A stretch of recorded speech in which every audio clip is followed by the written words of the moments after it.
Perfecto, bienvenidos a todos, ¿no?, a este webinar de diseñando la experiencia del colaborador en entornos remotos usando Behavioral Design, ¿no?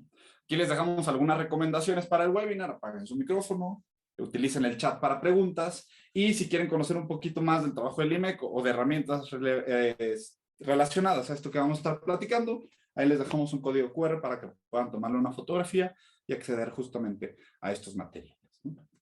Vamos a empezar, yo me presento con ustedes. Yo soy Emiliano Díaz del Valle, soy cofundador del Instituto Mexicano de Economía del Comportamiento y justamente voy a estar participando en esta plática con ustedes durante los próximos 45 minutos, 50 minutos más o menos, ¿no?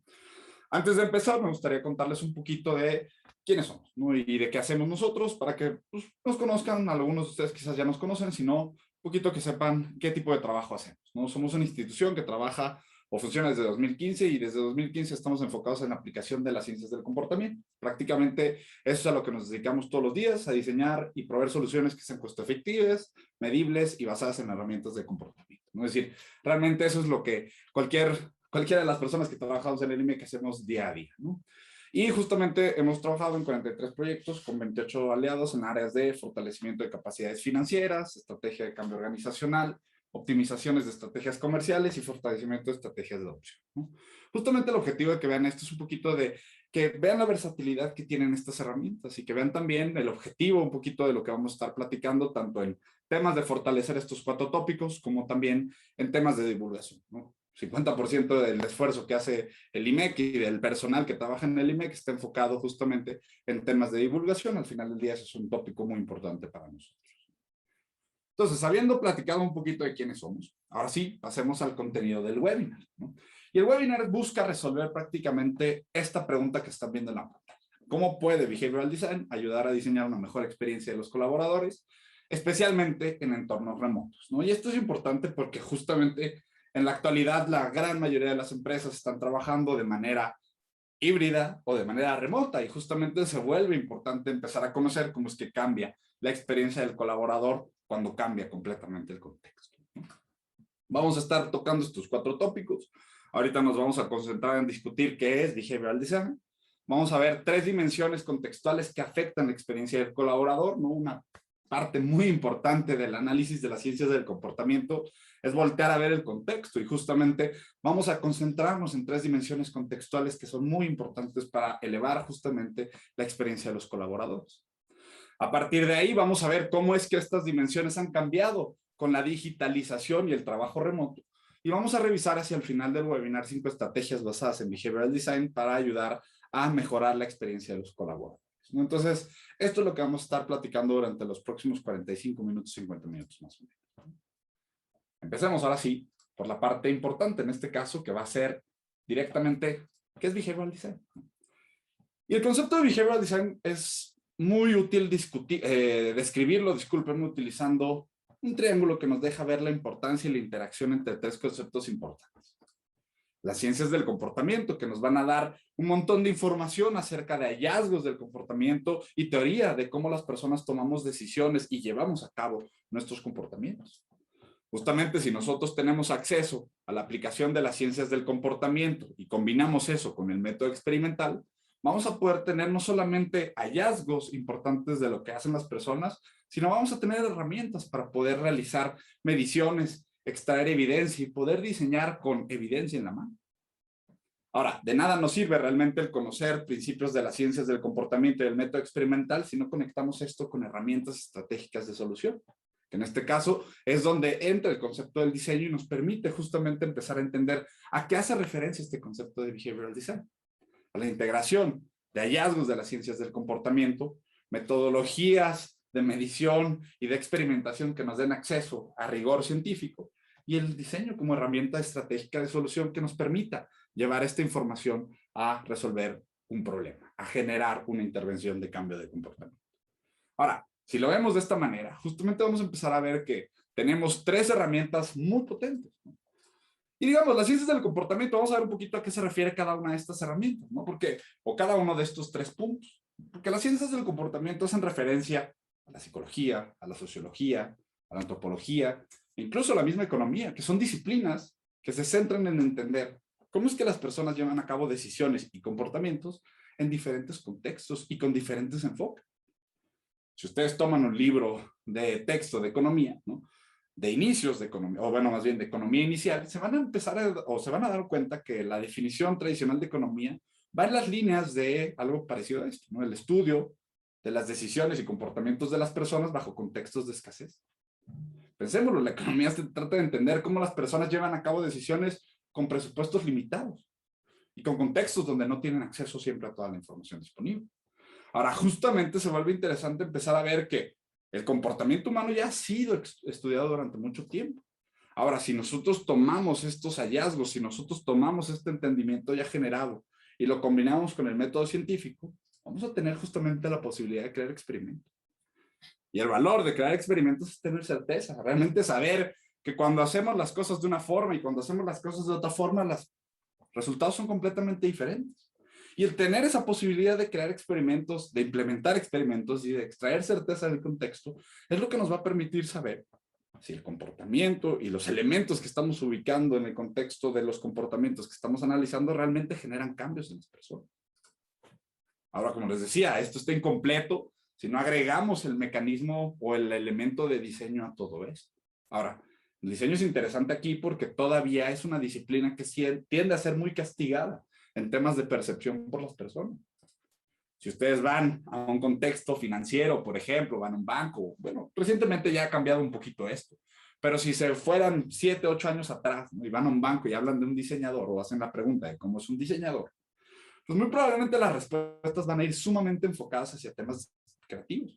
Son aquellos que trabajan haciendo cosas bonitas, trabajan por inspiración, trabajan a las 10 de la noche, que les llega el momento donde les van a fluir las ideas. Cuando realmente el diseño no es esa visión romántica y, digamos, creativa de lo que es el diseño.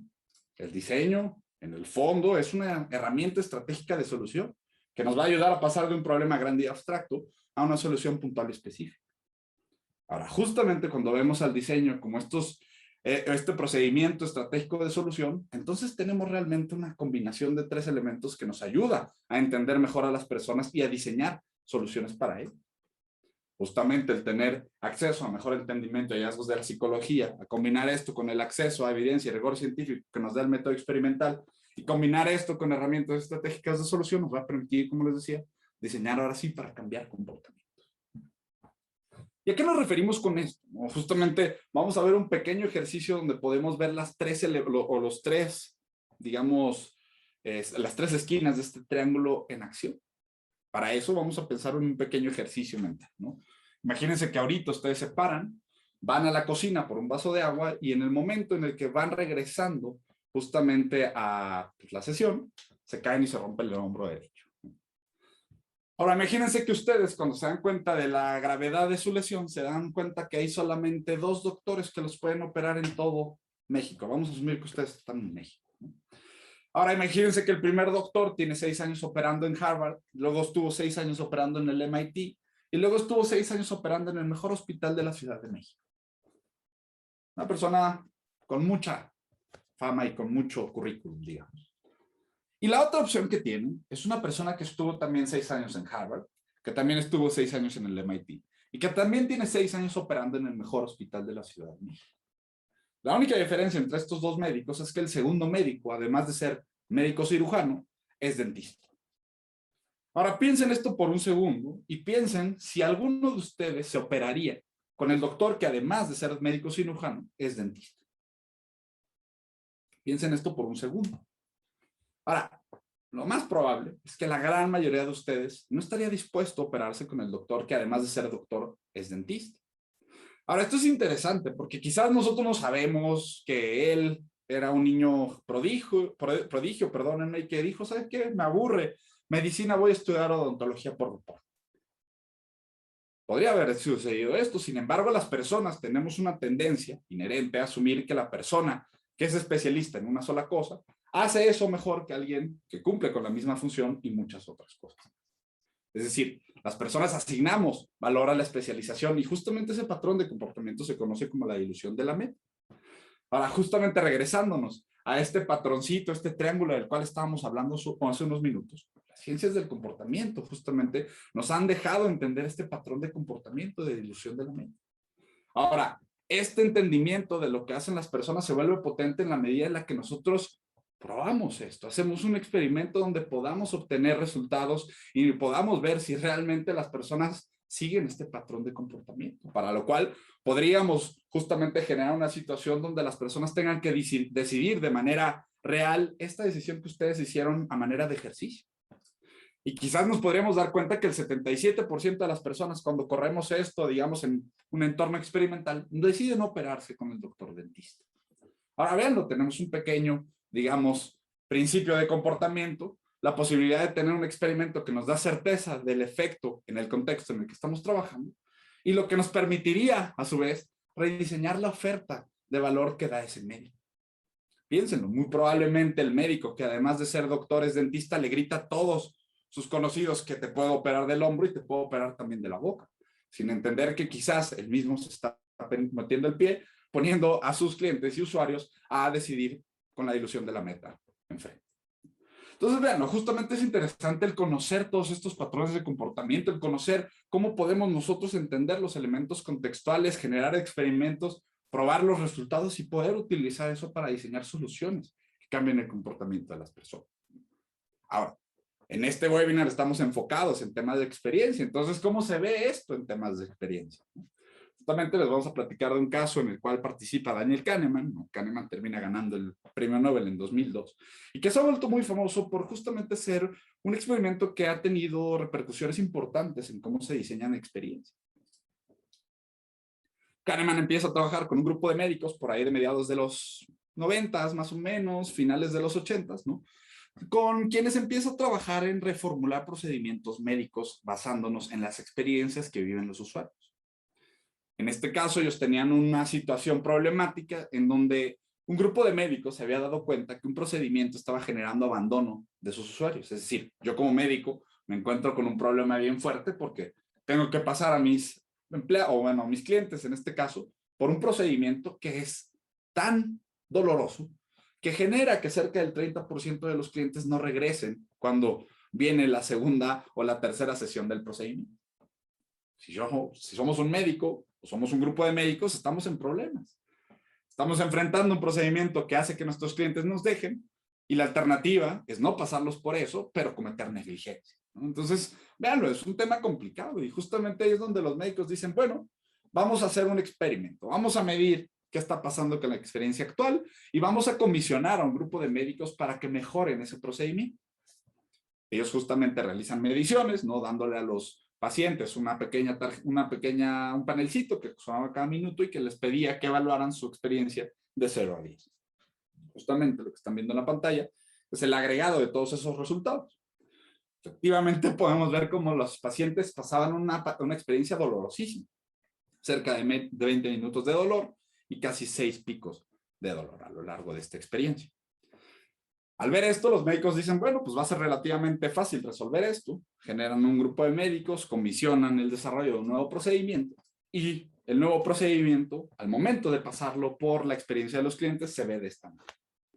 Ahora, a simple vista podemos ver que el nuevo procedimiento reduce el tiempo de dolor y reduce también los picos de dolor de 6 a solamente 2 picos. Efectivamente, estamos viendo cómo la experiencia que viven las personas es menor. Ahora, ellos, los médicos, sacan estos dos procedimientos, los prueban antes de implementarlos y para su sorpresa se dan cuenta que el procedimiento de la derecha no mejora la situación, sino la empeora.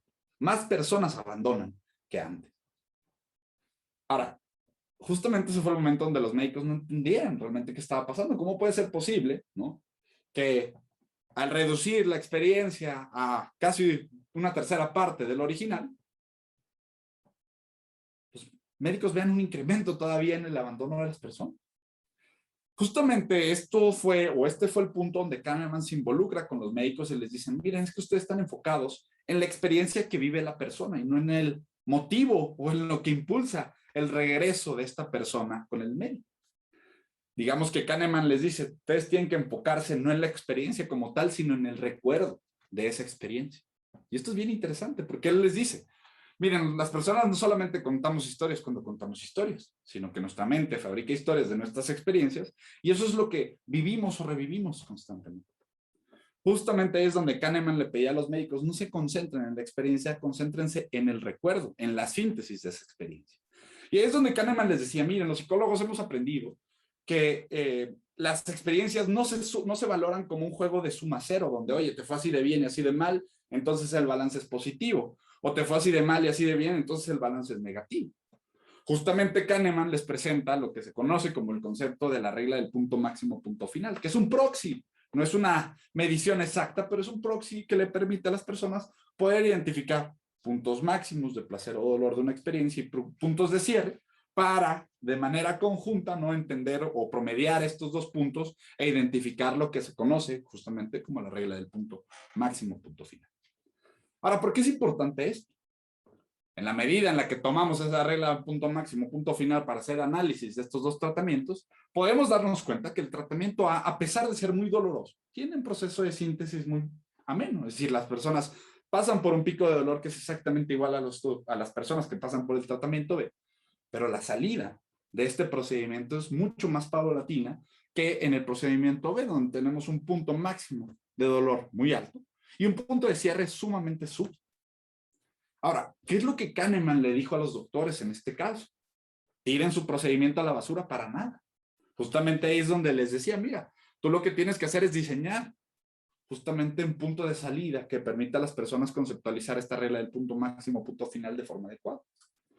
Y ahí es donde los médicos extendieron de manera innecesaria 4 minutos de dolor, pero que a pesar de ser innecesarios, facilitaban que la síntesis de la experiencia fuera mejor y que el recuerdo de los pacientes fuera mejor. Esto fue lo que a la larga redujo en números considerables la cantidad de abandono que tenían los doctores, ¿no? Justamente de esto se trata, entender la parte de qué y cómo las personas generan experiencias, qué elementos juegan al momento de evaluar todas estas dimensiones de comportamiento y de determinar cómo vamos a diseñar las soluciones de nuestros problemas.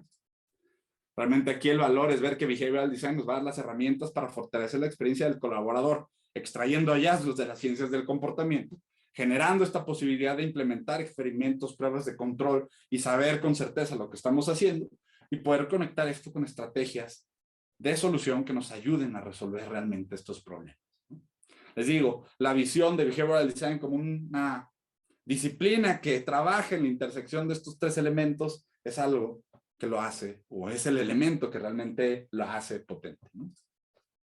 No por nada, todas estas empresas que están viendo en la pantalla tienen ya grupos completos de personas que trabajan con estas herramientas, tanto para hacia adentro de las empresas como hacia afuera, hacia los clientes.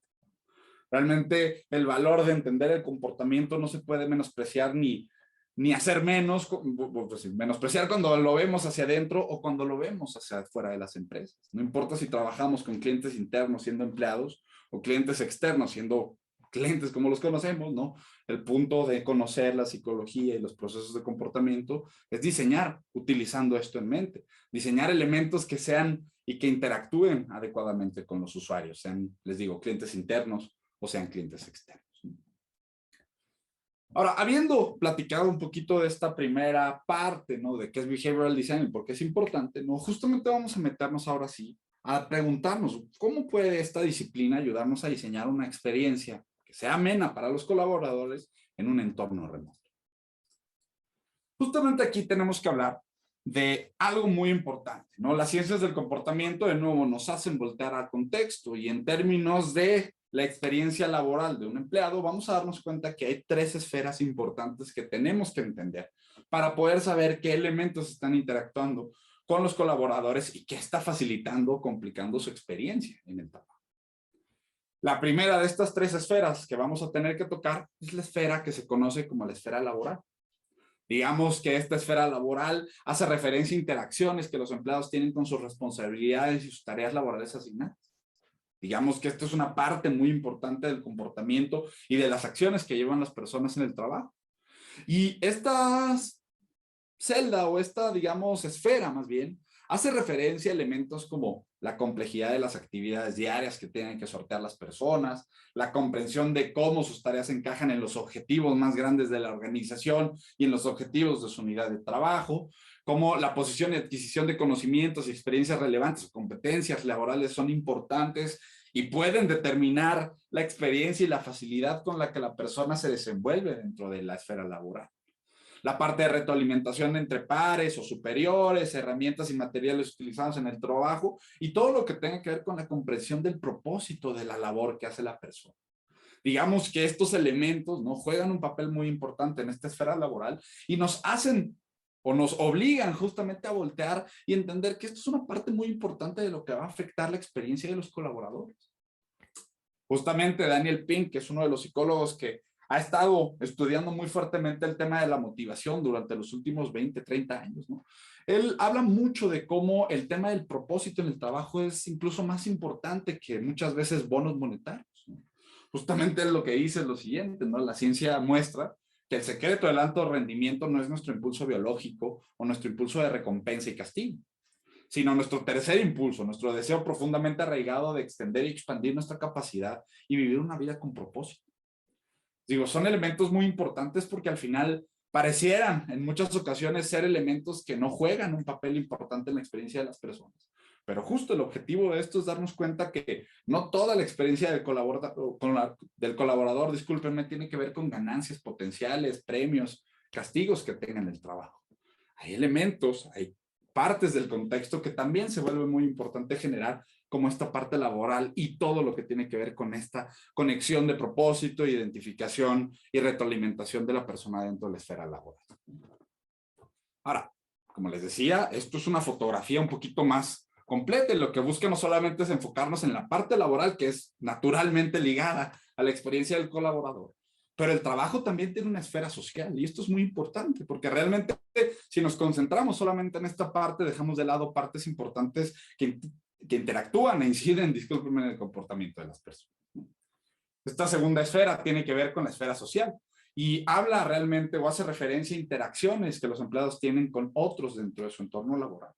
Pensémoslo, hablando de la experiencia de los colaboradores y hablando de los cambios que ha habido en esta migración a lo digital, ¿no? Pues esta esfera social ha sufrido cambios muy importantes.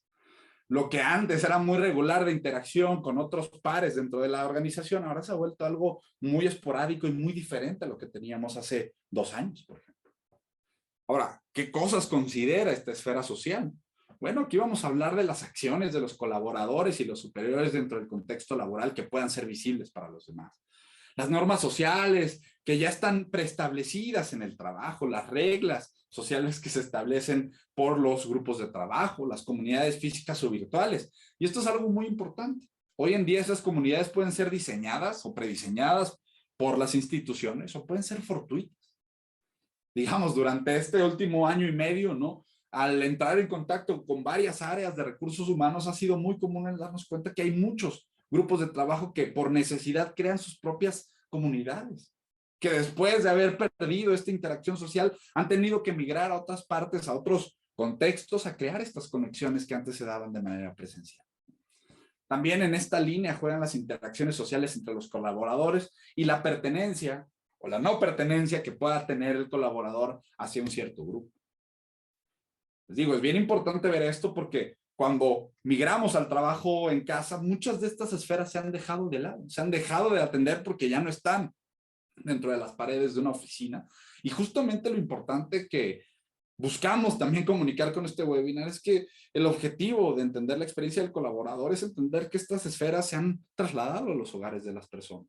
Y que realmente si queremos seguir dando una experiencia adecuada para las personas, tenemos que entender y, digamos, modificar las cosas para que estas esferas sigan funcionando en los contextos en los que estamos trabajando ahorita. Aquí justamente hay personas como Simon Sinek que están más enfocadas en temas de estrategia, pero que hablan mucho de este tema de, pues, el objetivo social que puedo, la pertenencia que puedo yo generar dentro de un grupo, ¿no? Justamente él dice, cuando las personas invierten financieramente en algo, suelen buscar retornos que le generan ganancias. Sin embargo, cuando las personas invierten social y emocionalmente en algo, suelen buscar contribuir a su crecimiento. Justamente por eso, en esta esfera social lo que buscamos es facilitar esta contribución, esta sensación de pertenecer dentro de un grupo, de ser parte de un entorno social. Si queremos facilitar una buena experiencia entre los colaboradores, es muy importante de nuevo que consideremos estos elementos como parte fundamental del contexto que tenemos que trabajar. Y así como está la parte laboral y la parte social, cuando trabajábamos todos físicos en una oficina existía la esfera física también, que tenía o que hacía referencia a las interacciones que los empleados tienen en un contexto físico delimitado, que en este caso, o en muchas de las ocasiones, eran oficinas, eran espacios de venta, eran diferentes lugares donde teníamos todas estas interacciones de manera física. ¿Y qué consideraciones tomaba esta esfera? Bueno, aquí hablábamos de la iluminación y la ambientación física, el mobiliario y la arquitectura del lugar de trabajo, la disponibilidad de espacios para realizar las actividades necesarias para la persona, para realizar las actividades de socialización y de esparcimiento que son también necesarias para los colaboradores, ¿no? Y los elementos físicos en general que apoyan o soportan las actividades de trabajo y de socialización. Realmente el tema de la esfera física ya era un tema que muchas empresas abordaban, ¿no? Es decir, piensen todo lo que sea, o digamos los ejemplos de muchas empresas que han invertido mucho dinero en sus oficinas para justamente crear condiciones donde estos tres elementos puedan coexistir de manera, digamos, simple para los empleados. Digo, en este caso no hay que buscar mucho para encontrar los experimentos que modifican elementos físicos del contexto y que impactan directamente en la experiencia del colaborador. Es decir, la esfera física es algo que afecta directamente a la experiencia de la gente. Alan Hersh es una persona que hace muchos, o durante un tiempo hizo muchos experimentos de manera comercial, bueno, no comercial, corporativa, disculpen. Y él justamente hacía experimentos tan simples como modificar la temperatura, ¿no? De 20 a 25 grados en un edificio de atención telefónica de un asegurador. Y justamente con eso ellos se empezaron a dar cuenta que el elemento físico donde las personas ejecutan sus trabajos impacta de cierta manera y al modificarse puede impactar positivo o negativamente el trabajo que hace. Hedge, justamente jugando con temas de temperatura, logró reducir en un 44% los errores realizados en ese call center e incrementó en 150% la producción de los empleados, ¿no? Obviamente son pequeños ejercicios controlados, pero el objetivo es darnos cuenta que lo que está en azul, ¿no? El impacto del contexto sobre nuestros comportamientos es innegable. Y que el tema de la esfera física va a impactar la experiencia de los colaboradores, queramos o no queramos. Realmente el valor de ver estas tres dimensiones es ver que las tres dimensiones son elementos que forman un contexto laboral y que coexisten dentro de una organización, ¿no? Esto genera tres intersecciones muy importantes en las cuales nos tenemos que concentrar también si queremos ver cómo podemos justamente modificar este contexto para entonces impactar positivamente la experiencia del colaborador. Entonces, esto que decíamos se va a dar de la siguiente manera, ¿no? Tenemos las tres esferas que coexisten dentro de una organización y tenemos tres intersecciones a las cuales le tenemos que dar zoom, por así decirlo. La primera intersección es la intersección entre la esfera social y la esfera laboral, donde vamos a estar hablando de las plataformas sociales que permitan esta interacción y esta colaboración entre pares dentro de las organizaciones.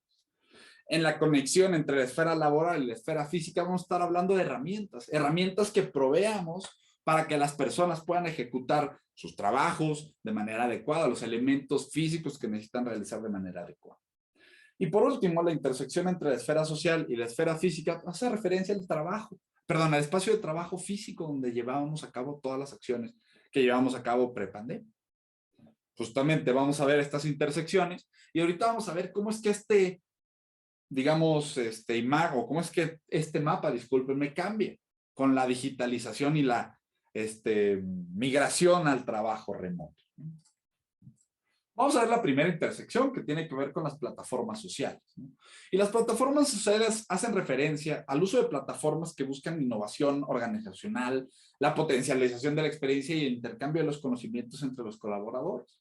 Realmente estas plataformas quizás hace 15 años eran muy difíciles de encontrarlas en contextos laborales, pero hoy se han vuelto en soporte que permite conectar a los colaboradores como parte de un contexto más grande, como parte de un contexto organizacional. Justamente estas plataformas se refieren o generan, ¿no?, un entorno común donde los colaboradores pueden encontrar información que es relevante para ellos y que buscan ser un medio para identificar focos ocultos de la experiencia de las personas. Por ejemplo, Workplace, Viadeo o los grupos, digamos, internos de LinkedIn que se están generando también para las empresas, han empezado a ser elementos que nos permiten suplir partes de estas, digamos, interacciones físicas que de cierta manera teníamos antes en el trabajo y que ahora han migrado justamente a una parte digital. Ahora, si bien estos mecanismos han creado puentes, han creado herramientas de soporte, el gran reto que tienen los departamentos de recursos humanos es facilitar que estas herramientas sean adoptadas hacia dentro de las organizaciones. Justamente la adopción de estas herramientas de manera útil, ¿no? Puede generar estos canales de comunicación, estos puntos donde las personas se puedan volver a reunir y puedan de cierta manera interactuar y intercambiar conocimientos. La segunda parte o la segunda intersección importante que vamos a ver aquí va a ser la conexión entre la esfera laboral y la esfera física, que justamente en este punto hace referencia a herramientas. ¿A qué elementos le estamos dando a nuestras personas, a nuestros colaboradores, ¿no? ¿Qué nuevas tecnologías organizacionales, qué cosas les estamos quitando, qué fricciones les quitamos del camino para que puedan desempeñar sus labores de manera efectiva? Aquí estamos hablando de herramientas que de nuevo han ido migrando conforme avanzamos con la tecnología, softwares, hardware, mecanismos que le permitan a los colaboradores cada vez accionar mejor sus tareas diarias. Al final del día son elementos que muchas veces no están en el radar de la experiencia del colaborador, pero que justamente son elementos que impactan directamente la experiencia del colaborador, en este caso ligando a la esfera laboral y la esfera física. Aquí, por ejemplo, herramientas de gestión como lo que soporta Google, cosas de gestión de proyectos como Asana, es decir, estas herramientas que permiten y que buscan soportar a la persona en la realización de sus tareas, es lo que estamos, digamos, analizando en este punto. ¿Tenemos o no tenemos herramientas? ¿Estamos supliendo a nuestros colaboradores de las herramientas necesarias para que puedan ejecutar adecuadamente su trabajo y que puedan tener justamente una experiencia adecuada en el contexto laboral? Y por último, la tercera intersección que queremos o a la cual le queremos poner foco es esta que tiene que ver con el espacio de trabajo físico como tal, ¿no? En este caso estamos haciendo referencia a la dotación de un espacio de trabajo óptimo que esté que esté proporcionando muebles, equipo de trabajo, todos aquellos elementos que permitan a la persona concentrarse, trabajar de manera adecuada, tener a su mano el confort necesario para poder hacer. De nuevo, pensemos cómo muchas veces esta parte física ya estaba cubierta cuando estábamos todos en una oficina física, ya todos teníamos muchas veces mobiliario, incluso hasta en algunas oficinas mobiliario de diseñador ergonómico para hacer las cosas mucho más, digamos, ad hoc a los colaboradores, ¿no? De nuevo, son elementos que quizás parecen alejados de los premios tradicionales de bonos y de incrementos salariales, pero que también son parte del contexto y que si no los consideramos al momento de trabajar en crear estrategias de incrementar el rendimiento o el beneficio laboral para los colaboradores, vamos a estar dejando cosas muy importantes fuera, ¿no? Justamente aquí estamos hablando de todos aquellos elementos que se suplían de manera física y permitían justamente a las personas ejecutar de manera adecuada sus tareas, ¿no? Ahora, lo importante de ver esta fotografía completa, ¿no?, es darnos cuenta que, de nuevo, si queremos intervenir la experiencia del colaborador, hay que voltear el contexto, hay que ver qué elementos del contexto están interactuando y están facilitando, complicando, discúlpenme, esta experiencia, ¿no?, para poder incidir sobre ellos, para poder tocarlos, rediseñarlos, crear estos experimentos y poder tener certeza de que lo que estamos haciendo realmente está impactando los comportamientos y las decisiones que estamos analizando. Justamente aquí se vuelve bien importante esta pregunta. En estos últimos 20 meses, ¿no?, más o menos, que hemos migrado de trabajar físicamente por muchos años, ¿no?, a un contexto completamente distinto, a un trabajo híbrido o en muchos casos completamente remoto, ¿no? ¿Cómo debemos entonces ajustar estas dimensiones que acabamos de analizar para permitir hacer espacio a este trabajo remoto que estamos viviendo la mayoría de nosotros? Bueno, justamente tras el confinamiento por la pandemia, lo que tenemos que darnos cuenta es que la esfera, que antes era la esfera física del trabajo, ¿no?, ha modificado su naturaleza y ha empezado a ser más bien un contexto virtual donde los elementos que antes eran físicos ya no funcionan de la misma forma, ya no interactúan con las personas de la misma forma. Les digo, lo que antes era esta esfera social y esfera física en interacción, siendo el espacio de trabajo físico, ahorita ha migrado a ser más bien una esfera social y una esfera virtual, en donde el espacio que antes era un espacio de trabajo físico en muchas ocasiones o en muchas empresas, se ha migrado a ser ahora un espacio de trabajo virtual, en donde justamente nos enfrentamos ahora a un contexto un poquito diferente, donde tenemos todavía la esfera social, la esfera laboral, pero tenemos ahora que lidiar con una nueva esfera de esto, que es la esfera virtual. Y los elementos que se generan, tanto el espacio de trabajo virtual como las nuevas herramientas virtuales que muchas empresas han tenido que adoptar en esta nueva, digamos, forma de trabajar. Lo que antes, les digo, eran elementos físicos, espacios físicos, se han cambiado por elementos ahora virtuales, donde plataformas como Slack, Miro, Skype, Teams han tenido justamente crecimientos muy fuertes porque vienen a suplir lo que antes era en muchas ocasiones el espacio físico laboral. Ahora, justamente aquí es en donde tenemos posibilidades de empezar a retomar de cierta manera los elementos contextuales que facilitan o complican la interacción de la persona, ¿no? Y empezar a ver cuáles de estos elementos podemos rediseñar y cuáles de estas esferas podemos potenciar para mejorar la experiencia de los colaboradores, ¿no? Les digo, estamos volteando a ver estos elementos porque son los elementos que rodean al contexto de decisión de las personas. Y una parte, de nuevo, muy importante de la visión de comportamiento es voltear a ver el contexto y los elementos contextuales que nos van a permitir modificar esos comportamientos y esas decisiones de las personas. Ahora, habiendo visto estas fotografías o esta fotografía, digamos, que es bastante grande y que de cierta manera busca plantear una visión de cómo podemos abordar el tema de la experiencia del colaborador, ¿no?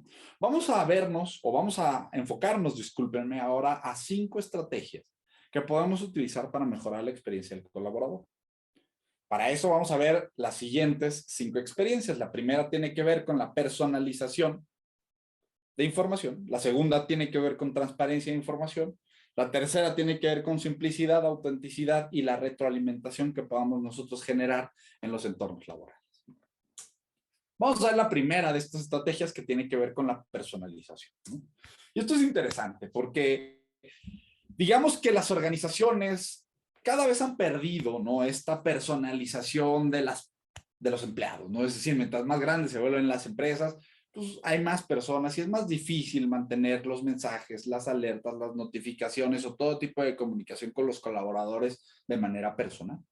Esto genera, ¿no?, que en los grandes corporativos se generan muchas veces cadenas de comunicación impersonal que facilitan que las personas, pues al final del día se sientan o se vean como una mera cifra, ¿no?, dentro de todo este mar de comunicaciones. De hecho, es importante ver, ¿no?, que dentro de las organizaciones, ¿no?, cerca del 28% de las comunicaciones solamente se personalizan al receptor. Piensen ustedes, ¿no? Hay muchas veces donde las comunicaciones hacia adentro de la empresa van generalizadas, van abiertas a todas las personas o a todos los recipientes del correo.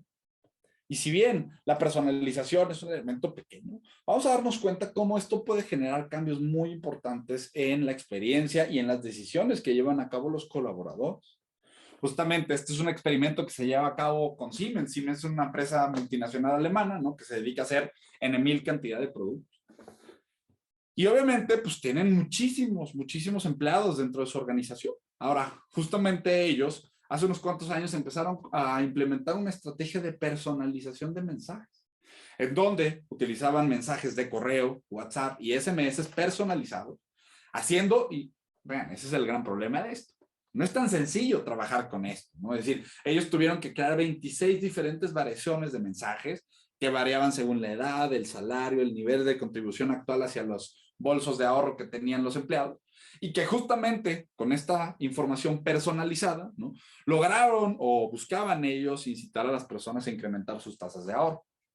Estos mensajes se mandaron a más de 11,000 empleados, vean, es decir, estamos hablando de una cantidad muy grande de colaboradores, de los cuales 2,500 cambiaron su contribución entre 2,1 y 5,7% al recibir esta información de comunicación personalizada, ¿no?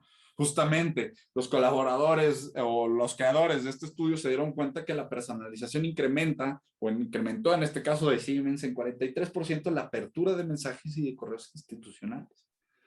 Les digo, son elementos bien interesantes porque ¿qué es lo que pasa? La falta de personalización afecta negativamente a la persona y afecta negativamente esta posibilidad de tener conductos de comunicación abiertas con los colaboradores. Les digo, son tópicos que muchas veces parecen silenciosos o parecen no ligados al tema de comportamiento, pero cuando los empezamos a analizar con la óptica de comportamiento empiezan a ser barreras, empiezan a ser elementos que frenan a los colaboradores y que facilitan que ellos abandonen su progresión de trabajo, ¿no? Vámonos a la segunda herramienta. En este caso, la segunda tiene que ver con transparencia. Y esto es una herramienta súper potente para cualquier elemento de comunicación, no solamente la comunicación hacia dentro de las organizaciones.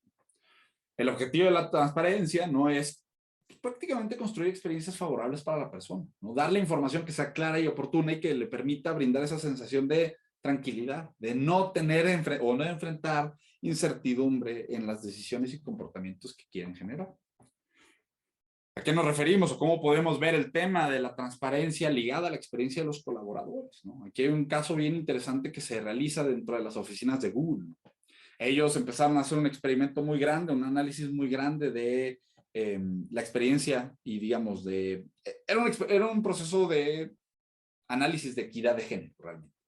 Ellos empezaron a ver qué tan probable era que ciertos puestos incrementaran o que ciertas personas, digamos, incrementaran su puesto o su puesto, digamos.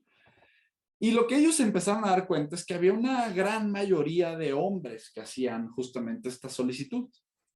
Ahora, para poder romper esto, ¿no? Empezaron a investigar ligeramente con los empleados y se dieron cuenta que había un problema de claridad. No había claridad de que no importa el género, estabas invitado justamente a solicitar este incremento salarial. Ahora, ¿qué es lo que ellos hicieron? Ellos empezaron a enviar correos electrónicos generalizados a todo el mundo diciéndoles, ¿sabes qué? A partir de la próxima semana se abren los momentos donde puedes generar solicitudes de incremento en empleos. Está esperado que cualquier persona, sea hombre o mujer, solicite este incremento, ¿no? Es decir, algo que de cierta manera era tácito, lo volvieron explícito. Lo explicitaron a todas las personas dentro de la organización. Y como resultado, ¿no? Lo que ellos pudieron ver con esto es que el número de mujeres que solicitaban aumentos se incrementó al mismo número que los hombres, es decir, tuvieron un incremento de 37% en relación a lo que sucedía previamente.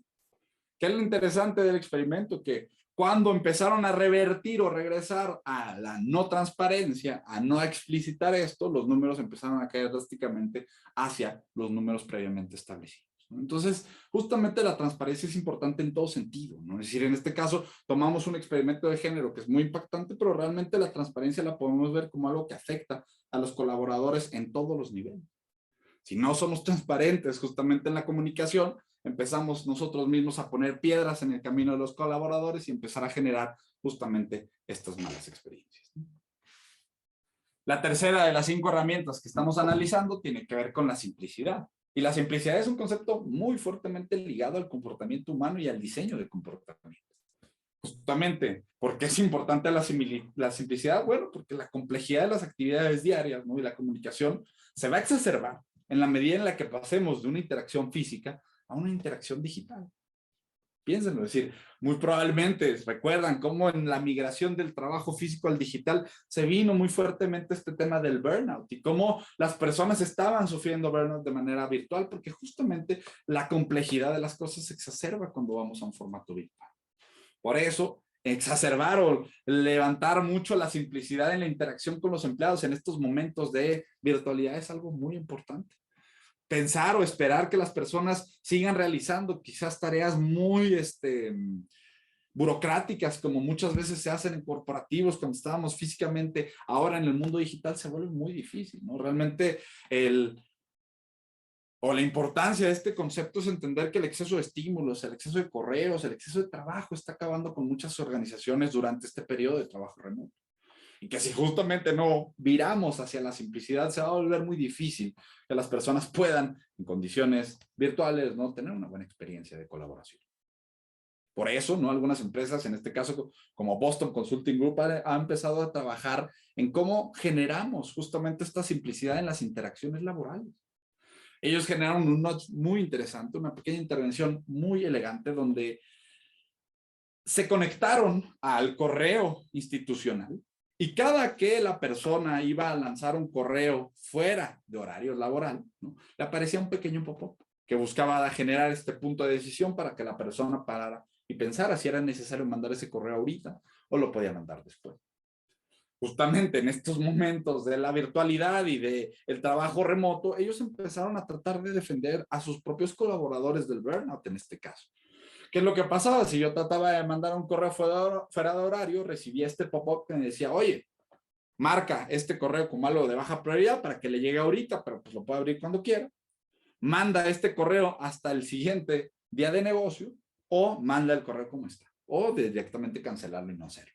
Entonces, véanlo, es decir, en este momento donde es muy fácil estar a las 7 de la noche trabajando yo y mandando correos a todo mi equipo, ¿no? Justamente el BCG se fue al otro lado y dijo, vamos a crear una experiencia mucho más simple de lo que hubiera sido en la oficina.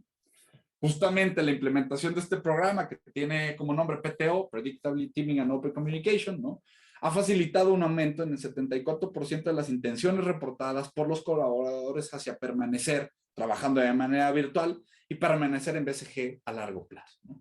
Les digo, son temas que quizás parezcan menores, ¿no?, pero en el entorno, en el contexto que estamos viviendo de virtualidad, se vuelven muy relevantes, se vuelve muy importante voltear a ver estos problemas que quizás en la oficina de manera física no se veían como temas tan problemáticos, ¿no? Aquí tenemos otra herramienta que tenemos que ver, que es el tema de la autenticidad. ¿Cómo logramos ser auténticos? ¿Cómo facilitamos que en la interacción de los colaboradores exista justamente esta autenticidad?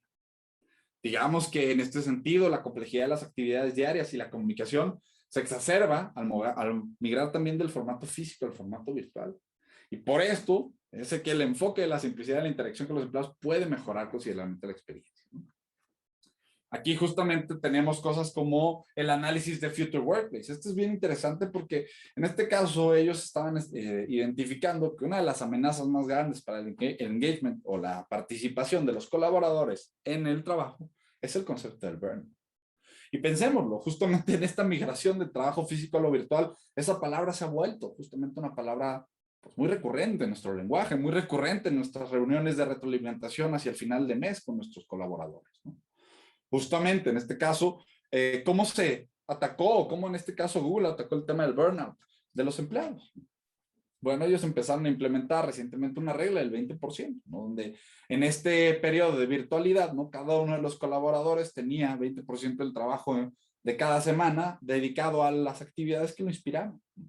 Cosas que le permitían a la persona pues permanecer y mantener su personalidad en estos momentos donde pareciera que las personas hemos perdido una parte de la personalidad en muchos casos.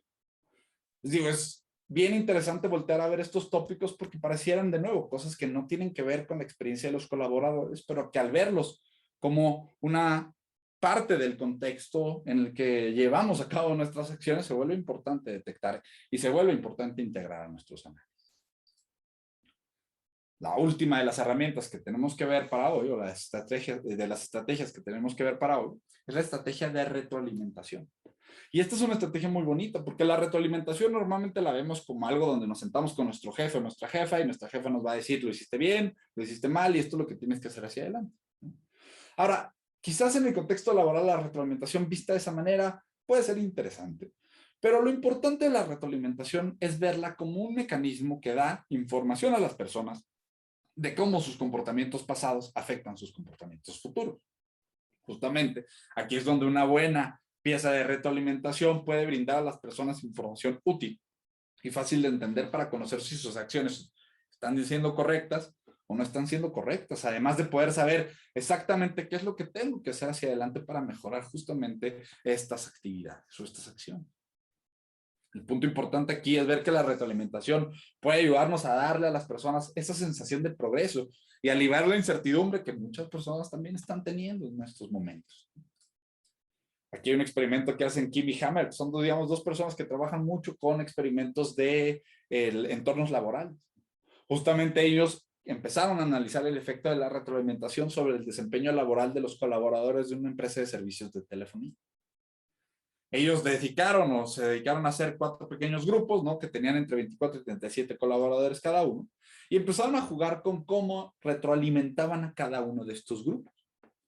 El grupo 1, por ejemplo, recibió información sobre cuántos colaboradores habían ya cumplido con las metas semanales y recibían también elogios del supervisor por las categorías de desempeño en las que habían alcanzado justamente o superado estos objetivos planteados. Hubo un grupo número 2 que recibió solamente las metas semanales y que fue instruido a evaluar su propio desempeño mediante el uso de un formulario. Hubo un grupo 3 que tuvo exactamente las mismas condiciones del primer grupo, ¿no? Y que además, o que a excepción más bien de este, se le agregó una sola condición de poder evaluar su propio desempeño igual que el grupo de arriba. En este caso, el supervisor consideraba en la retroalimentación las metas semanales y la evaluación que se le hacía a los colaboradores. El último grupo de estos fue el grupo de control, el que no recibió ninguno de los elementos diferenciados. Simplemente mantuvo la información como lo estaba recibiendo antes de que Kim y Hammer empezaran a trabajar con esto. Es decir, ese era el grupo contra el cual nos íbamos a contrastar o la línea base contra la cual nos íbamos a contrastar. ¿Qué fue lo que sucedió en este caso? Bueno, los resultados son bien interesantes porque Kim y Hammer encontraron que en los grupos donde se mantuvo la condición de elogios del supervisor por el desempeño que habían alcanzado las personas, habían logrado obtener una mayor calificación en las evaluaciones del servicio, incrementando entre 7 y 13%. Es decir, la comparativa y justamente la recomendación del supervisor era algo que generaba un cambio importante en digamos, en las evaluaciones del servicio.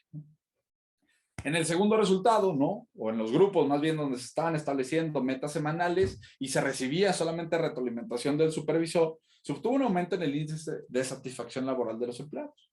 Y lo interesante de este resultado es que el ausentismo en ambos grupos disminuyó en un 2,75%, disculpen. Es decir, la retroalimentación estratégica, bien ubicada en lugares que interactúan con los colaboradores, puede también cambiar, o puede ser un mecanismo más bien que nos ayude a cambiar el contexto. Les digo, las estrategias que estamos viendo lo que buscan es impactar el contexto donde viven o donde ejecutan sus comportamientos los colaboradores. Las ciencias del comportamiento nos obligan a trabajar a través del contexto para que a través de intervenciones contextuales sea como llegamos a modificar la experiencia tal cual de los colaboradores, ¿no? Ahora, para terminar nada más, ¿qué otro tipo de problemas organizacionales se pueden abordar con Behavioral Design? Bueno, pues hay temas de rendimiento laboral, de retención de empleados, de compliance, de creatividad y de innovación, de optimización de procesos, de transformación organizacional. Hay muchas aplicaciones, estrategias de negocios, estrategia de recursos humanos, temas de contratación de personal, adopción de programas y beneficios, y al diseño de programas de bienestar hacia adentro y hacia afuera de las organizaciones. Pensémoslo, todos estos puntos tienen una conexión muy directa con el comportamiento y las decisiones de las personas. Y entender este triangulito donde tenemos la posibilidad de conocimiento, de acceder, discúlpenme, conocimiento técnico, de tener acceso a experimentos y de tener acceso también a herramientas estratégicas de solución, va a ser justamente una solución muy potente para abordar este tipo de problemas.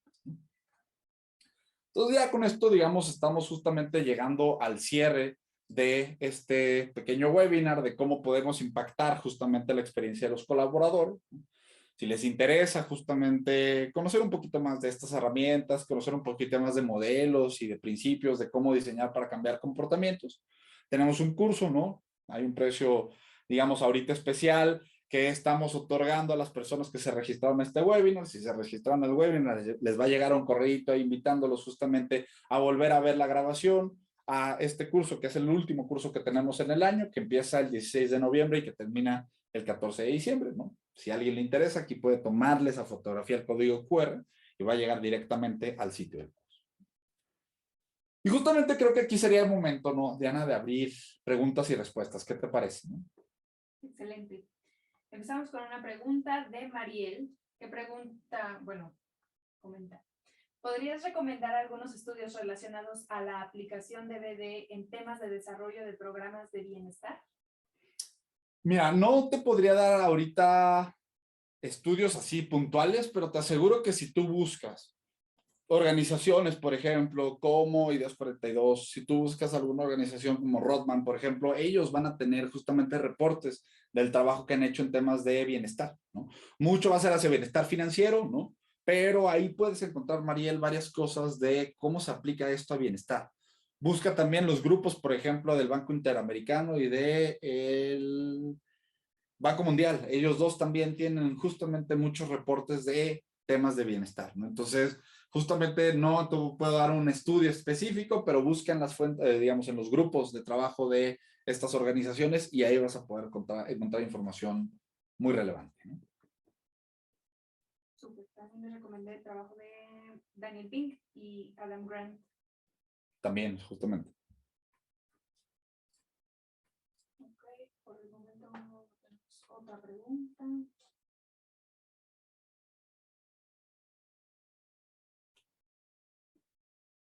Bueno, también preguntaba Paulina, ¿qué autores son relevantes en uso de behavioral design en temas como los que muestra Emiliano ahora?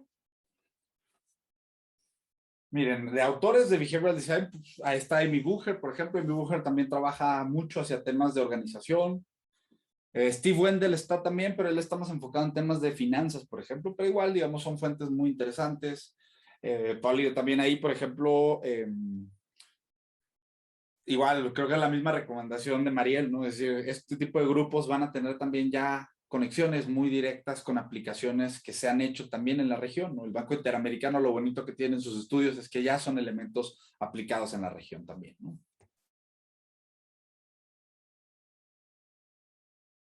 Buenas tardes. ¿Y estudios de economía de comportamiento en relación al compliance y rendimiento laboral? Vas a contar también, es decir, ahí, Graciela, no te puedo dar yo un camino directo a decirte, mira, ve este estudio, pero hay mucho de compliance. De hecho, hay un organismo de compliance mundial que tiene justamente como un brazo, por así llamarlo, de temas de comportamiento. Ellos lo ven más desde la perspectiva de psicología, pero realmente al final estamos hablando de temas de comportamiento, ¿no? Entonces, eso puede ser el camino en el que vayas buscando. No me acuerdo ahorita el tema, el organismo este de compliance, pero es como el organismo este de PMI mundial, ¿no? Es de ese estilo, ¿no? Excelente. Y cambiando a otra área. Hola, mi nombre es José Luis de Perú. Hola, José Luis. ¿Tendrán referencias sobre libros o cursos de diseño de experimentos? Es interesante ese tema, ¿no? Porque yo lo que te diría, José Luis, es depende mucho de sobre qué tipo de contextos estés trabajando, ¿no? Es decir, hay veces y muchos de los cursos que se van a encontrar sobre diseño de experimentos van a estar enfocados mucho a RCTs, ¿no?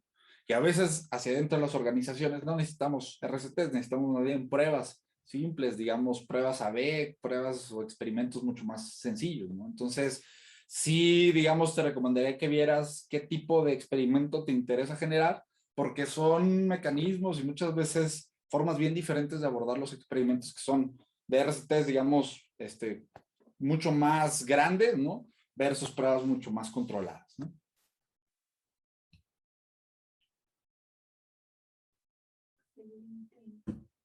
Jessica Ponce nos comenta, les felicito por siempre estar investigando sobre temas muy actuales y relevantes. ¿Podrían desarrollar un próximo curso sobre este tópico de behavioral design en educación y el aprendizaje virtual para aquellos que también somos profesores? Saludos. Súper, Jessica, vamos a pensar qué podemos hacer con eso. Diseño instruccional. Sí, exacto. Muchas gracias por los comentarios, Jessica. Y Caro pregunta si sabes sobre maestrías en behavioral en Latinoamérica, no en Estados Unidos ni en Reino Unido.